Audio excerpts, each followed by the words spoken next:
Então, pessoal, agora eu vou falar para vocês dos possíveis tratamentos do albinismo. Então, não tem nenhum tratamento disponível hoje ainda, mas tem vários tratamentos experimentais. E eu vou correlacionar isso com a base molecular da doença. Então, quero mostrar para vocês com esse exemplo como vão funcionar as próximas aulas. Então, a gente vai pegar no final o tratamento que tem e como ele tem como alvo a base molecular que a gente mostrou anteriormente. Tá certo? Então, vamos lá. Então, tem vários tratamentos experimentais para o albinismo, né? Vários talvez sejam um exagero, vários talvez sejam um exagero, mas temos alguns. Então, uma ideia inicial é a gente usar, por exemplo, o intermediário da via. Como eu falei para vocês antes, a maior parte das pessoas com albinismo é muito comum eles terem problemas na tirosinase. Então, se você dá o L-Dopa, por exemplo, que está depois da ação da tirosinase, se você tem um problema nessa enzima aqui e você não consegue gerar um intermediário, se você suplementar o paciente com o intermediário, você bypassa, então você pula essa etapa aqui e teoricamente você conseguiria refazer a síntese de melanina. Tá? Mas o que foi mais interessante é que eles descobriram que a L-Dopa não funciona só como um intermediário da via. Na verdade, ela funciona como uma espécie de hormônio, aumentando a síntese de melanina.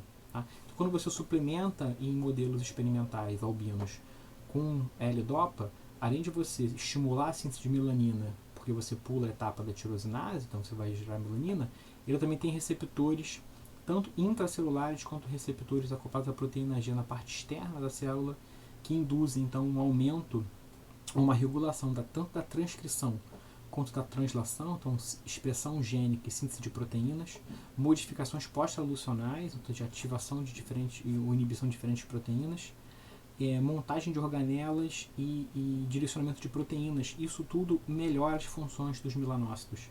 Então, de alguma forma, quando você estimula a síntese de melanina e você produz um aumento da síntese de L-Dopa, isso tem um feedback positivo, uma retroalimentação positiva e estimula ainda mais a síntese de melanina. Então, quando você dá para um modelo albino L-Dopa, você estimula a síntese de melanina de duas formas. Estimulando porque ele é um intermediário da via e também estimulando com uma forma meio que endócrina, por assim dizer. Um outro tratamento experimental é usar terapia gênica. Então parece um pouco de ficção científica, mas não é tão ficção científica assim. Então em 2009, esse grupo de pesquisadores usaram camundongos albinos. Tá? E então aqui nessa figurinha aqui do paper, você tem isso aqui, é um olho do camundongo albino, você pode ver ele bem branquinho, e aqui o olho dissecado, aberto, você vê que você não tem basicamente nada de melanina no olho. Tá? E o que eles fizeram foi o seguinte, então, nesse modelo de terapia gênica, eles usaram um vírus, vetor, então é um adenovírus, mais ou menos como as vacinas para coronavírus hoje estão sendo produzidas, então você tem um adenovírus carregando proteínas do SARS-CoV-2, uma forma de imunizar as pessoas, mas aqui o que esse adenovírus estava carregando era um gene da tirosinase. Tá? Então esse camundongo aqui ele não tem tirosinase, e o que eles estão fazendo então é tentar recolocar a tirosinase usando o vírus de vetor. Então o vírus vai entrar na célula, infectar aquela célula e colocar junto com o genoma dele, recolocar o gene da tirosinase que estava com defeito. Então a ideia é basicamente essa. Então nesses dois aqui você consegue ver injeção local, então não funciona igual no filme do Homem-Aranha, que depois que o Peter Parker é picado pela aranha geneticamente modificada, ele vira do dia para a noite o Homem-Aranha, é uma coisa local, né? Não espalha para o corpo inteiro, igual nos filmes. Então você tem aqui a injeção localizada numa região do olho e aqui numa região mais espalhada. Vocês veem que na região onde você teve a injeção do vírus, você tem uma produção de melanina aumentada. Tá? E dá para ver claramente aqui nessa microscopia, essa parte escura aqui é a produção de melanina. Quando a gente olha por microscopia eletrônica de transmissão, você vê que tem muito mais melanina sendo produzida no camundongo tratado do que no camundongo controle. E dá para ver bem aqui os melanócitos e os melanossomos dentro dos melanócitos produzindo melanina. Quando você conta o número de melanossomos nas células, esse aqui é o camundongo controle, camundongo chamado black. Então ele tem bastante, camundongo preto, então ele tem bastante produção de melanina, muitos melanossomos, desculpa. E esse aqui é o controle. tá? Que é o albino, tem pouquíssimos. Quando você faz o tratamento, você vê que ainda está muito longe de recuperar a quantidade do animal normal, o controle, mas você tem uma recuperação significativa quando você faz a terapia gênica. Então é uma chance de tratamento.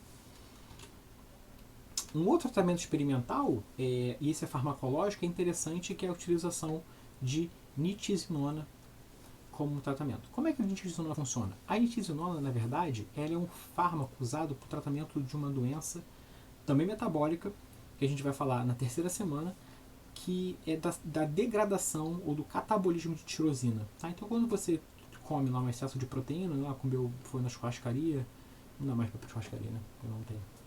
Até dá, mas demais é muito difícil. Mas tudo bem. Você pediu no delivery um hamburgão duplo, veio aquele monte de carne e comeu um montão de proteína. A gente não estoca proteína, tá? Então a gente consegue estocar carboidrato na forma de glicogênio, lipídios no tecido adiposo, mas proteína a gente não estoca, tá? Então seria fácil ficar malhado, mas não é assim que acontece, infelizmente. Então você vai ter o excesso de proteína, então ele é degradado para a obtenção dos hidratos carbônicos, para a obtenção de energia, tá? O que acontece é algumas pessoas têm mutações, uma doença metabólica no catabolismo de tirosina, então ela é degradada até intermediários do ciclo de Krebs, né? ou coisas que podem ser usadas no ciclo de Krebs. Mas algumas vezes essas doenças, essas pessoas, algumas pacientes têm deleções nessas enzimas, o que causa um acúmulo desses intermediários. E alguns desses intermediários são tóxicos, tá? Então, se você não tem essa última enzima aqui, por exemplo, você acumula esses dois ácidos intermediários aqui, e isso é tóxico, e você vai ter problemas, principalmente problemas neurológicos nessas crianças, tá? Para você resolver esse problema, uma forma que você tem é você dar a nitisinona, que é o inibidor dessa enzima aqui, do primeira etapa. Então você não consegue usar a tirosina. A tirosina não vai ser usada como fonte de energia no organismo desse paciente, mas pelo menos você não tem o acúmulo desses intermediários tóxicos, porque a via está parada aqui em cima. Então você não perde o uso da tirosina, mas pelo menos você não tem o acúmulo de toxicidade, então você consegue reduzir os sintomas do paciente. Para o albinismo, então, a ideia é outra.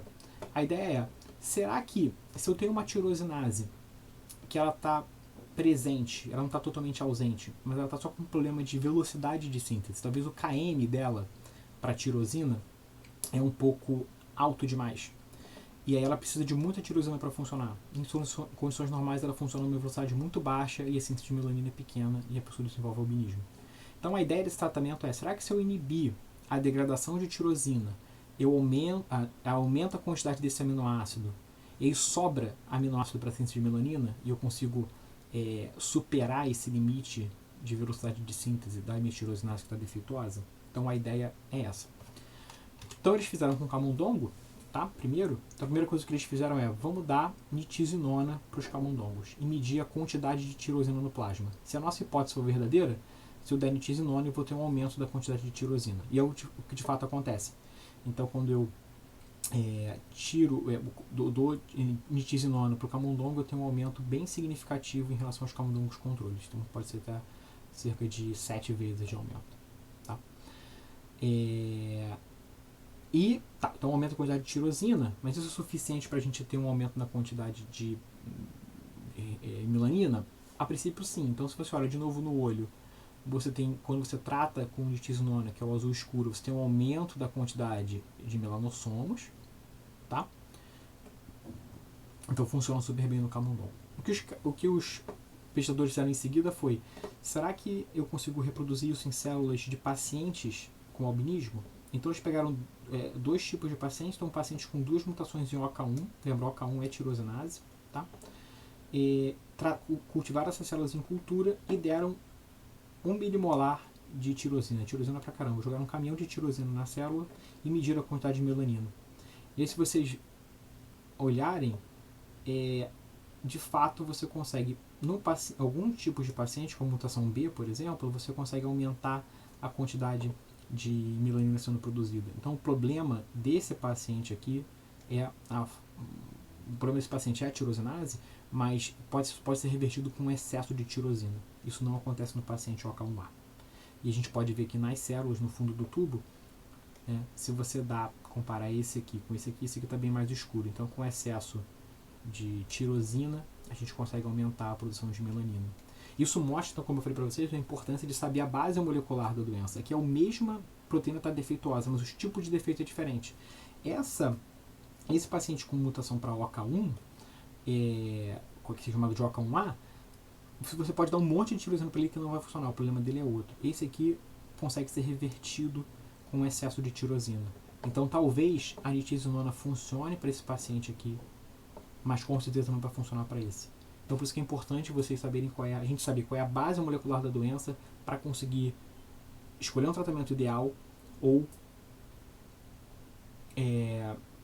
tentar descobrir um tratamento novo para essa doença, certo? Isso vai ser muito crítico para câncer, por exemplo. A gente vai falar na última semana que tem vários tratamentos diferentes para tumores, beleza?